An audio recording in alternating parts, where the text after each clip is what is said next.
Oh my gosh, we are live, guys. Hello, everyone. It's your girl Tamar, also known as Unique Tay. Hello, hello, hello.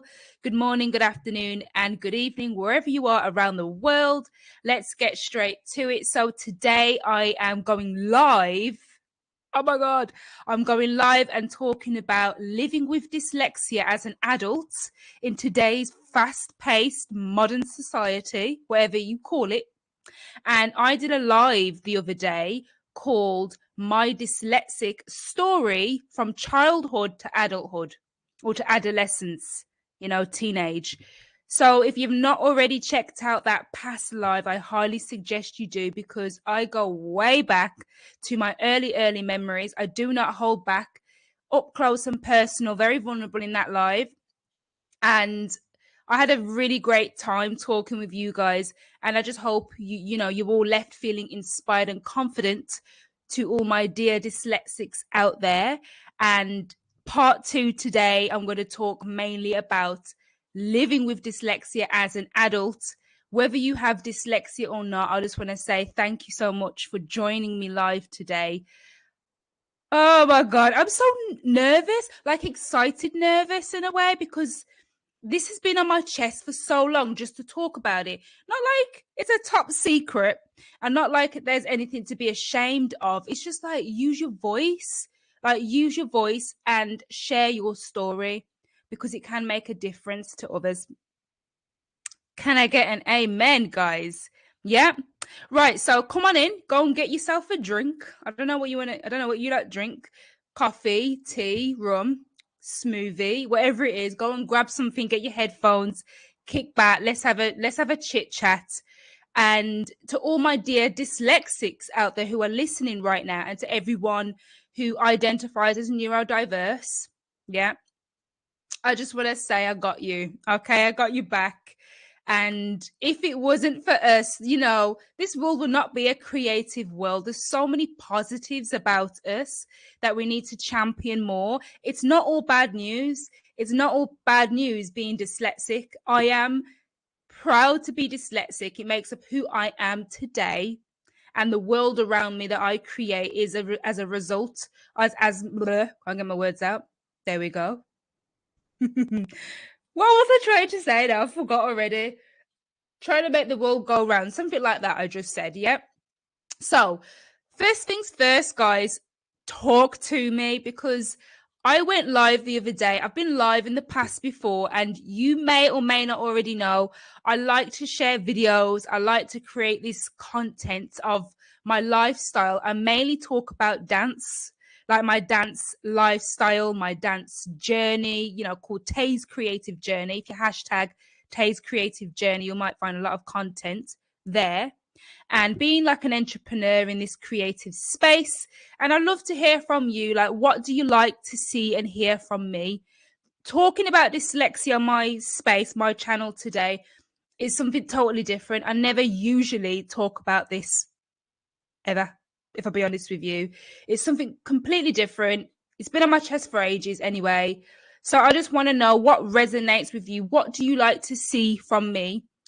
And please give this video, or if you listen to the video, if you listen as a podcast, just give it a thumbs up because that's communication to me. Because sometimes I feel like I'm talking to a brick wall, if I'll be honest with you. So yeah, give it a thumbs up. Drop your comments below. If you've got any questions, queries, or anything that I've said that you can resonate with or you agree or disagree with, I really would love to hear from you so I can just keep this moving with everything that I do.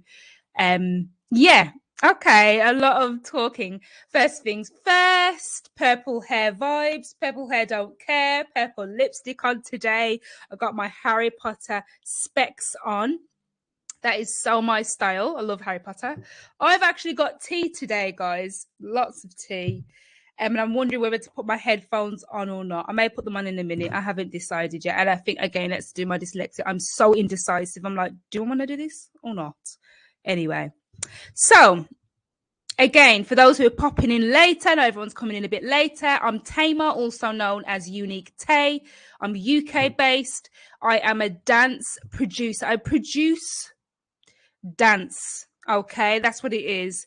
I am a blogger and a podcast host. So I love to talk about not just about dance, but culture, community, identity in this creative world that we live in. So that's who I am.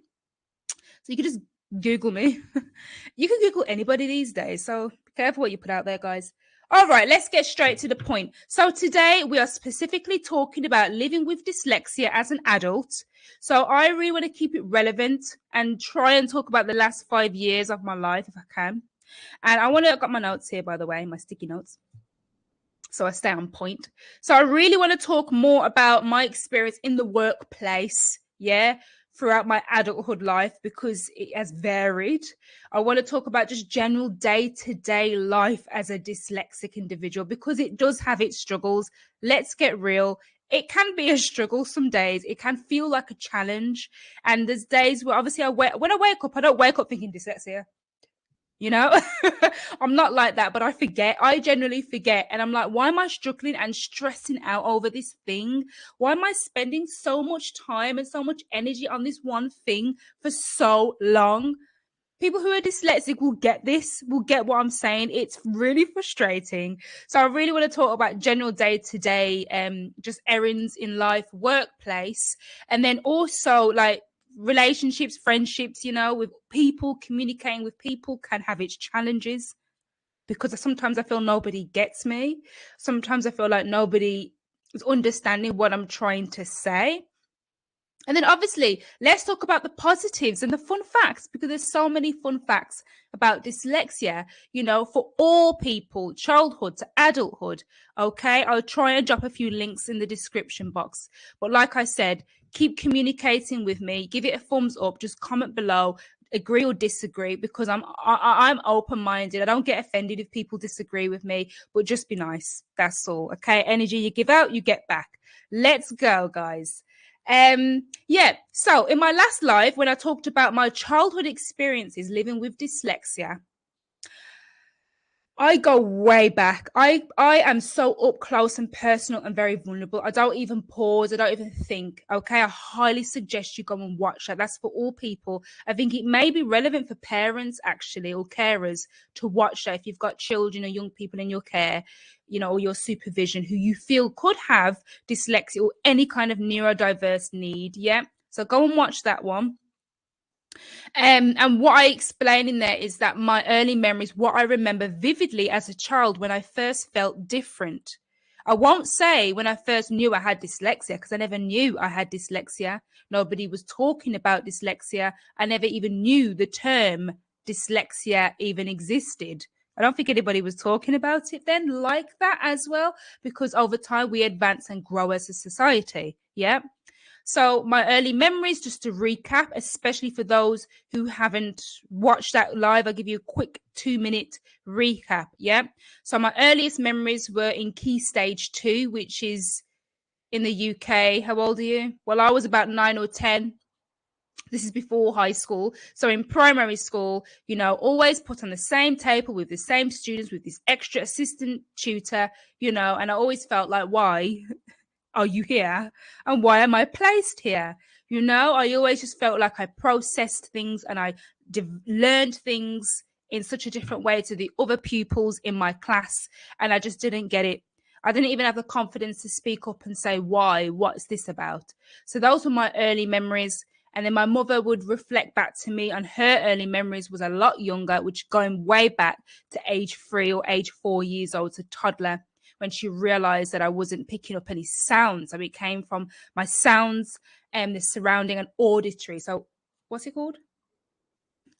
Oral language, oral communication. So that my development was lacking in that area as a toddler. That's my mother's experience and her memory of me.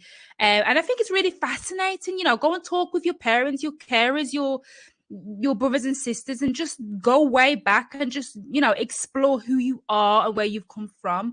I found that really enlightening and empowering for me to actually know that, and then going into high school as a teenager, everything changed. Everything changed. It's all about peer pressure. It's all about fitting in and hiding who you are. And I really do feel for teenagers today, because obviously there's social media added on top of that. So I feel like there may be more pressure. However, we've advanced as a society, we have more support now. So then at the same time, you know, to keep it balanced, I'm just so grateful that the assistance out there is available.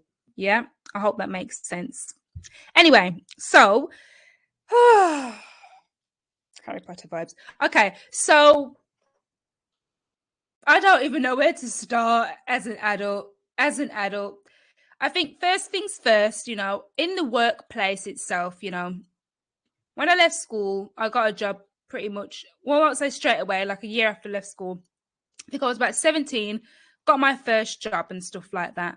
And throughout my kind of working career, especially for those early years in work life, I struggled so much with tasks in the workplace. I couldn't pick up the tasks either quick enough, I couldn't deliver the task to the manager's standard, or I just kind of got it completely wrong and went left when they wanted me to go right.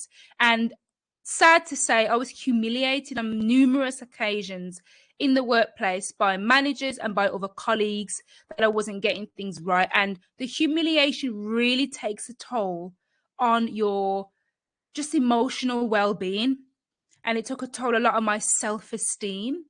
And, you know, you will watch me. Some of you may know me. People know me for different reasons. And everybody's always got their opinions of you. And I've always come across people that have had this opinion of me where it's like, that's not correct. That's not correct. Sit there with your opinion and waste your energy on me. I don't care. Today, I don't care. Back then, as a younger adult, it really bothered me when people felt inclined to tell me about myself and tried to tell me things that were wrong about me that were strongly connected to my dyslexia. And many of those people didn't know I had dyslexic. And even if they knew I have dyslexia, who are they to kind of make comments about me? And the comments they made about me in the workplace and stuff, you know, they were just kind of like a way to put someone down and make someone feel like they're not enough, or again, like they're not smart enough or not intelligent enough. Like I said in my first live, there's this huge myth that having dyslexia means that it's connected to your intelligence, and it's not. It's not at all. We just learn differently, guys. That's all it is. Yeah.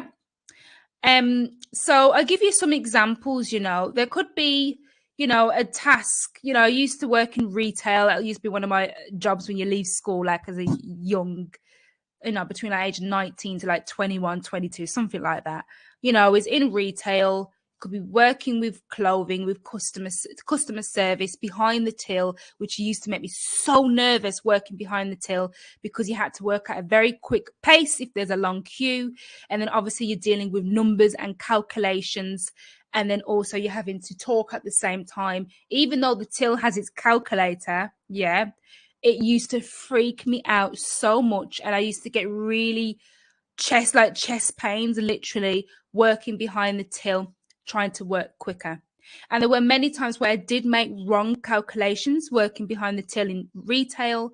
And then when the manager would kind of come to like the cashing up at the very end, there were a few occasions where there were some mistakes. And it wasn't just me working alone. There would be many other colleagues working together. And at the end of the day, when they're cashing up and they realize that the calculation is wrong, there's either, I wouldn't say a profit or a loss. It's just not correct. Oh, excuse me, that's my phone. And without a doubt and without hesitation and without even just asking questions to the whole team, I was always the one that was blamed. I was always the one that was blamed. I didn't even get why I was blamed. To be honest, I always used to feel like, is it because I'm quiet? The quiet girl who never really gave any eye contact. So people thought, oh, she's suspicious because she's so quiet and she keeps herself to herself. A lot of the times why I was quiet is because I'm just sometimes shy. I am actually shy in person when I'm meeting new people as well. And sometimes I don't feel like you always deserve my attention, so I'm not going to give it to you. It's another thing. And then also, I also felt being as a black girl as well, you know, a young black woman, I felt that was another reason why I was blamed. I did not think it had anything to do with my dyslexia, but I definitely do know that it had everything to do with that now. And even if the manager knew, again, humiliate or disrespect you, especially in public. And that's what happened to me many times in the workplace, is that I was constantly blamed for the mistakes made. It's so unfair. Just imagine a child at school, in the classroom, on the playground, on a school trip, being blamed, like just constantly being blamed for something wrong without giving the opportunity or the authority, no, not authority, the agency, should I say, to just speak up and be like, no, no. So I hope what I'm saying is making sense to you right now, whether you are dyslexic or not. What I didn't like about in the workplace is that managers, I find, you know, and I think a lot of people say this, is that they don't care about you. They don't. Okay. I've had multiple managers in the retail industry, especially, and then sometimes in education, when I worked in education as well, guys, where it's kind of like you could all be nice, fun and games together, but outside of work, that's as far as it goes. Okay, you're not like best friends, you're not brethrens. Yep. And then when there's something goes wrong, quick to point the finger, and it's like, could you not look at yourself at the moment? Just because you're a manager doesn't make you any better, number one. And why don't you kind of connect, just connect, you know, with all of your, what do you call them? Downlines? I don't know, just say colleagues, just colleagues, yeah? Why can't you just kind of connect with them, understand what their needs are, and try and adapt the work to fit them? And despite me being dyslexic, yeah, I'm always concerned. I'm a very emotive individual, and I don't know why I take on other people's emotions. I'm very much psychic, and I feel anything happening in an environment. As soon as I walk through the room, I know how I feel is 9 times out of 10 is correct.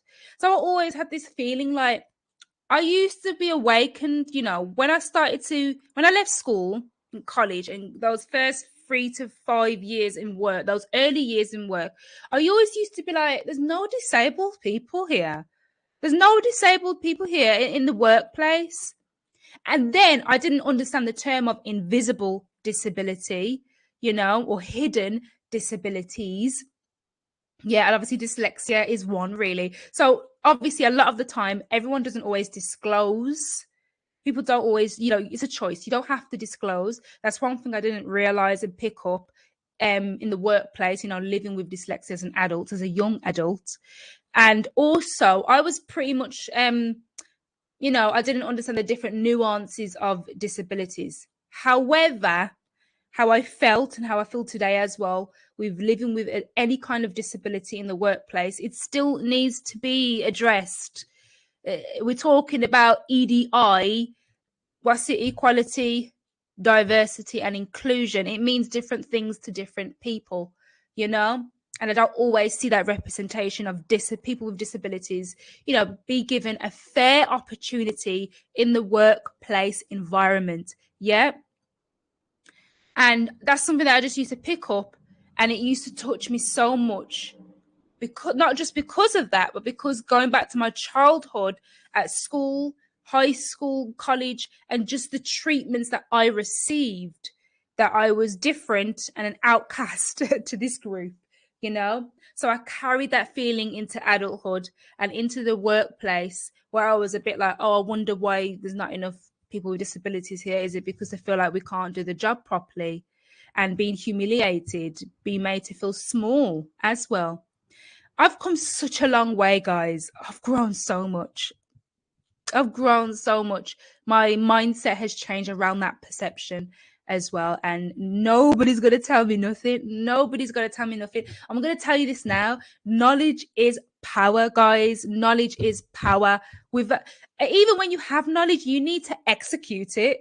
You need to like distribute it. Like, don't just have so much powerful knowledge and choose not to share it, especially when you want to share it. That's got to, empower somebody else, support something else, or speak up for something that you believe in. There's been many times in my life where I've spoken up for things that I believe in that are really challenging topics that have caused me to lose a lot of friends, a lot of connections, and I don't care.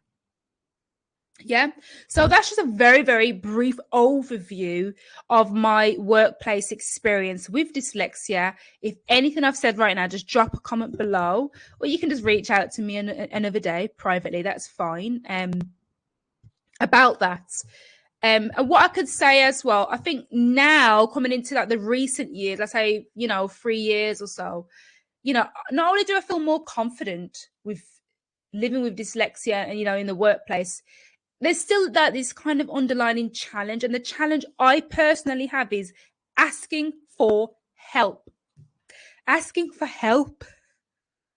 Oh my God, like, it's so hard to ask for help because it's not like asking for help itself is the struggle. It's knowing what you actually need help for. Like some days I'm like, I need help with something and I don't know what it is. I'm struggling here and I can't pinpoint what I'm actually struggling with. Does anybody else go through that? Let me know. Let me know. Yeah. Let me know. Mm-hmm. Yeah. I think I want to wear my headphones now. I've decided to take action. Headphones it is. Yeah. So, one moment. Ooh. I'll let you know where I got this microphone. I'll let you know where I got this microphone from as well, guys. So stay tuned to the end. Let's talk for another 10 minutes or so. Then I'll drop some links. Okay. Yay. Headphones in. Yeah. Okay. Who's loving the purple hair? I am. Okay, yeah. So just a little bit of a recap about that, about my frustrations. I feel like I've just offloaded a lot of frustrations. I feel like I'm talking really fast as well. So I hope you can keep up with me when I'm saying this. But this live, like the last live, will stay on my channel. It'll just be on the YouTube, and it'll also be a podcast as well anyway. So you can always go back and listen, pause, rewind, whatever. But yeah, asking for help, and I think as a dyslexic person, it comes with its challenges, because a lot of the times we have all these different ideas going in our head like this, and it's like, stop, process, breathe, okay, or just sleep on it. And that's really hard. Sometimes I'm like, no. Slow down, Tamar. Slow down, okay? Write it down. And even though dyslexia, the struggles around dyslexia is with reading, writing, and spelling, we are still generally, as people, encouraged to journal. It's like self-help. You journal, you write things down. And sometimes I'm like, okay, let me write down all the key points where I need help with. Let's write down everywhere that I'm struggling with. And I could write it down. That's still very much emotive. And it's like, but what exactly, what can this person do for me? I think that's it. Let me know if that's it. I think that's a light bulb moment. Ouch. That's it. It's like, what can you do for me? Because sometimes, on a positive note, I feel like I'm on top of the world. I'm doing so great. And it's like, well, what can you do for me? That's up to my standard, number one. Again, it's that dyslexic thought process, thinking no one's going to get what I'm doing. Nobody's going to get what I'm trying to say, what I'm trying to communicate. Yeah. And then when it goes back to the workplace, it's very much like, I'm working on this project. This could be an idea, whatever campaign, and it's like go, and it's like, okay, just get it done quick. Quick. And everybody knows when you work too quickly, what happens, guys? You hit a brick wall, you can reach burnout, and then you can make many mistakes, and then you have to go back again and review, and that's time consuming. Yeah. If there's anything I said right now, just give me a shout or give it a thumbs up. Okay. And then day to day things. Oh God, this is the worst. It's the best worst. So like let's just say, got weekend off or just come when I'm not working. I'll wake up some days I'll be like this and I'll stand there and daydream for ages. And everybody says daydreamers, we're like dream catchers, like we have so many creative ideas or we're reflecting on yesterday on that dream for a bit too long. A bit too long. And it's like, what do I want to do today?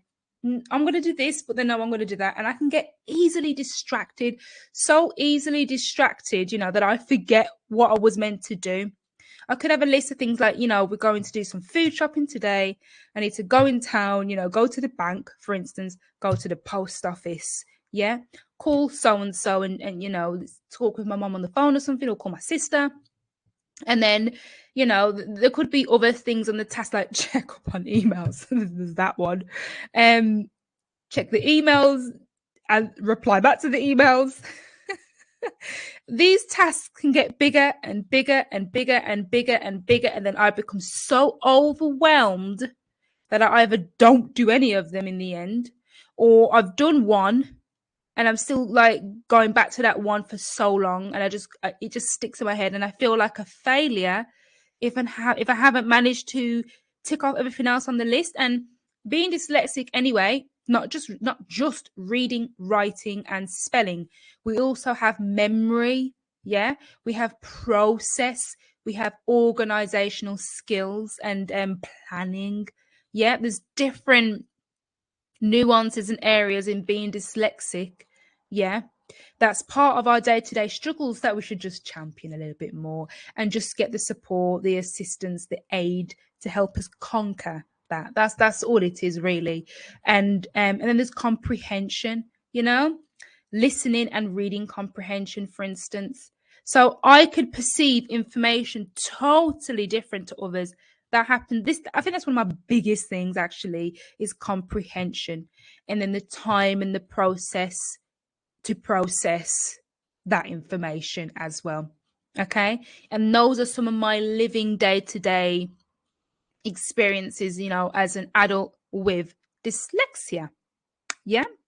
And then obviously when it comes to friendships, any kind of relationship as well, it could be all fun and games. Yeah.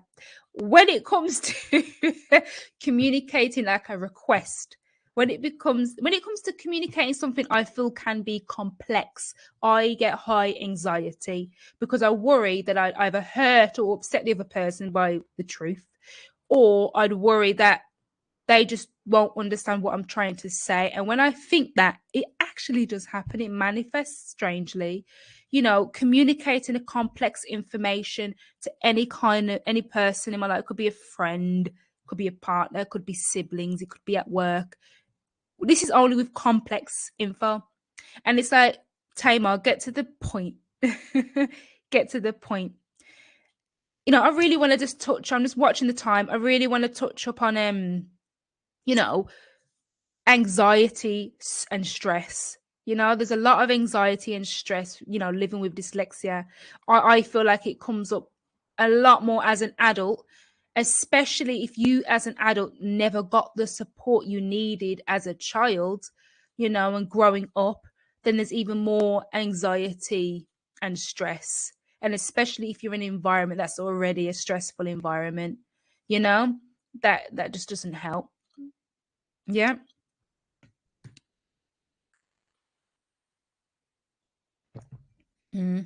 So let's go and have a look at some of the positives. I want to talk about the positive from the start. I did anyway. Don't want to keep you waiting. So I've got some positives, I know, in my head. Yeah, and I wanted to get this website up, Dyslexia Help. That's what it's called. So some of the kind of like top 10, should we say, of like, what you didn't know about dyslexia, or what you should really champion even more if you do have dyslexia and you're watching right now. Okay, so storytellers. That's so true. I am a storyteller. Now, I could tell a story about a situation that's totally different to what actually happened. Yeah, I love it. I love it already. So even though we may not remember something, I think with memory, it comes definitely when it comes to oral communication. Someone telling me something at work to do this task and they're going on and I'm like, mm-hmm, mm-hmm, got you. But I haven't really got you. And then I do something totally different. Like I said earlier, I go left, but they wanted me to go right. I'm very visual. Most of us are visual beings. It could be kinesthetic as well. I need to see somebody do something for me to copy. Like, don't sit there and talk. You need to actually do it. Then I believe you when I see it. Yeah, I'm that kind of girl. And I like patterns and colors so that I can memorize as well where things are. And in my brain, I can just be like left, right, center, and coordination works better. And that again comes into, my joy for dancing. And this is partly why I got into dance. Did I talk about that in my first live? We'll do another one on that one because my dance and performing arts kind of upbringing has very strong links to my dyslexia and my neurodiverse kind of identity. Very, very strong links. But what I could say right now, like despite being very visual, here comes the sunlight. All right. Despite being visual learner, I like to feel and touch, like sensory. I need to see, I need to do. It all comes down to like the coordination. Like I can remember where things are, but if you talk, just orally just talk to me and vocally just say something blanket, I'm not following you. I'm not following you. I know already. And I'll probably lie to your face and be like, yeah, I got you. And lack the confidence just to be like, can you repeat that? And could you show me in a different way? So much is being revealed right now. But like I said, going back to one of the fun, positive facts of dyslexia and living with dyslexia, whether you're a, child, teenager, adult, is that the storytelling, that we can tell our own stories. We can see something happening and remember something and tell it in our own way and bring it to life. Yeah. Okay. Next one. I'm not going to go through all of them. I'm just going to bring out what relates to me really. Yeah, abstract thinkers. So right. We definitely are abstract. Just when you thought all hope might have been lost, it turns out that dyslexic people can comprehend abstract ideas. They are good philosophers. We are. They understand things that are not tangible, many of which are innate human qualities, such as bravery, love, and deception. Yes, they think outside the box. I think that's obvious. Critical thinkers. We are critical thinkers, maybe a little bit too much critical. And then there's a self-critical talk. And sometimes I find myself criticizing myself a lot and then criticizing others. And I really don't mean to criticize others. And then afterwards, I'm like, oh, damn, what did I just say? What just happened? I don't even remember. Sometimes I can get in a pickle with people around me and get in a bit of a, I won't say a fight, like a verbal fight. And then afterwards, I'll be like, what did I just say? I came to the fight and I forgot what we actually talked about, where this is going. So the critical thinkers, it could be great to be a critical thinker, but it's knowing how to manage that as well. So yeah. Yeah. Excellent puzzle solving skills. Oh, let's read that one. Dyslexics might struggle in the reading department when it comes to solving puzzles. Many are pros. They accurately identify the right shape and figure out of complex problems like no one else can ever do, rather than being a sequential. That doesn't make any sense. I'm going to forget that sentence. Moving on. This is why we see so many entrepreneurs with dyslexia. So guys, could you drop in the comment box, who do you know, apart from people like your family, your friends, who are dyslexic? What about kind of those influential people right now, like celebrities or entrepreneurs that are dyslexic or have any kind of neurodiverse need out there, who are doing really well? You know what I mean? It's great to obviously look up to, I won't say celebrities are exactly to look up to, but it's great to see successful people out there and around you, who come with difference and doing really well. It's a great example. So that's what I meant. Yeah. So this is called The Many Strengths of Dyslexics. You can just Google that right now. Dyslexia Help, or the many strengths of dyslexic. If you're wondering what site I've just been calling from, there's that one.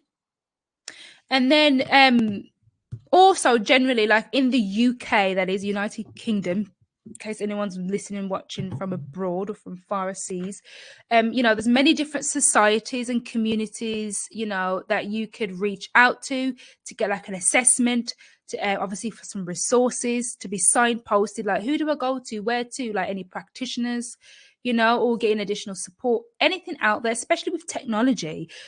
Obviously, technology is forever growing, guys, and technology versus the disability world, there's so much out there that aid us, just comes at a cost, very high one for some.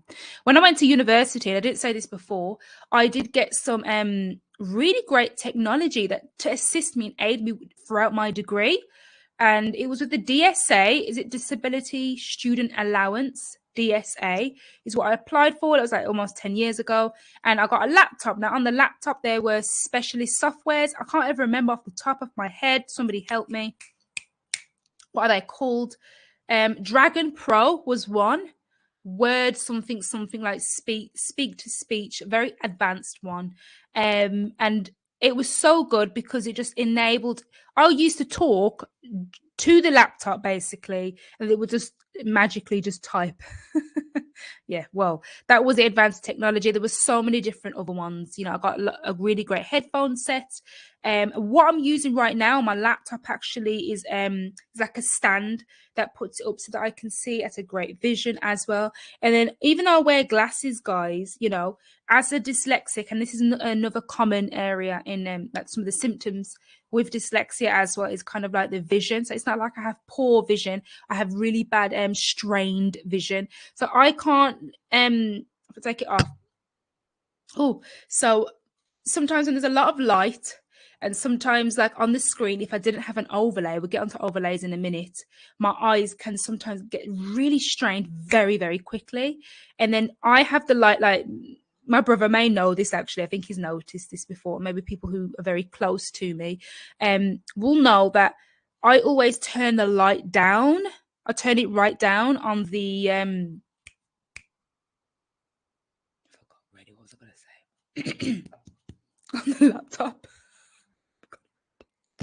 Anyway, yeah. So I try and I turn down the light. Does people understand what I'm saying right now? If you go on your laptop or on your phone and and the light's up really high, it has to be down. Sometimes it could be almost right down and it just looks black. Like on my phone, yeah, it looks really, really low, the lightness, and then on the laptop too. So that gives me, my eyes feel so much better, and lack of strain. What the hell am I talking about? Whatever. Yeah, and then when it comes to emails, I change the background to like black, so it's dark. And then when I'm writing on Word or stuff like that, Microsoft Word on laptops, whatever, it has to be a different color backgrounds. Sometimes I forget to change it back, like especially at work. Sometimes I forget to change it back. I might send someone something, it's like a yellow background or an orange background. I'm like, oh, this is. I feel like that's unprofessional, and it shouldn't be. Why do I even think that way? It shouldn't be unprofessional. Why should we be working with white paper and black text? Whose idea was that? Let's stop that right now. That's another thing with dyslexia. Some of the kind of basic, most common kind of symptoms to help us, could be with visual aid, reread from the left to right anyway. Yeah, for instance, I got one of the dyslexia books right here called Connect magazines. I'm going to talk about that later. And then obviously you read from left to right and we can lose focus. And the letters and the words jump out. And it's like, where did I got to? Sometimes I read halfway through a page. I'm like, let me go back again. It didn't make sense. Or I just lost track. Again, that's time processing. Yeah. That's something I've definitely struggled with as a child. And sometimes I prefer to have different colored paper or just look at different ones. And you can get an overlay. Now, I've got my overlays in my cupboard over there. I've got no energy to walk over to the cupboard just to show you my overlay. But I do have them on my desktop. So I'm going to show you one now. Ooh. Sorry about that, guys. It's a bit loud. So this is one of the overlay. This is like a kind of a yellowy color that can go on top of the desktop. You can use it when you're reading a book as well, with your laptop, anything like that. Somebody let me know if these exist on mobile phones. I really would love to know. I'd love to hear from you. Excuse me. What else is there? Other aids? Yeah, there's so many different aids. And yeah, I went to like an event as well about dyslexia show. I'll talk about that another time. But there was some aids, like from when you different shaped pens and pencils, for instance, have rubber things that are, so that help with, that's definitely with motor skills, I would say, to help with the writing side of things. So there's so many different things available to us today in the 21st century that I don't remember in primary school, which is totally fine. It's fine. That's how the world works. We constantly grow as human beings, like new technologies, new ideas, inventions. It's absolutely fine. So it's not a complaint that I didn't have all of these assistants and aids growing up as a child. It just didn't exist. We had the whiteboard, didn't we? Yeah, we had the little whiteboards and stuff like that. Yeah. So I just explained a couple of positives, fun facts. If there's any other fun facts, something to be proud of, drop them in the comment box below. If there's any kind of queries, like, don't be afraid as well, people. For those who are not dyslexia and can't relate with that experience, thank you. I'm so glad for you to be here. So nice to meet you. If there's anything that you're worried about or anxious about asking, because I know people hold back because they don't want to offend others, like throw that idea out the window and just speak your truth. If you've got a question, a comment, just say it. Do you know what I mean? And don't hold back, as long as it isn't going to offend anyone. Yeah. I think that's that. I want to continue to do these lives in different parts. This is part 2. Yeah, I think I might divide them up even more, actually. And I really want to talk more. I went to the Dyslexia show, by the way, recently. And the Dyslexia show is what it says on the tin.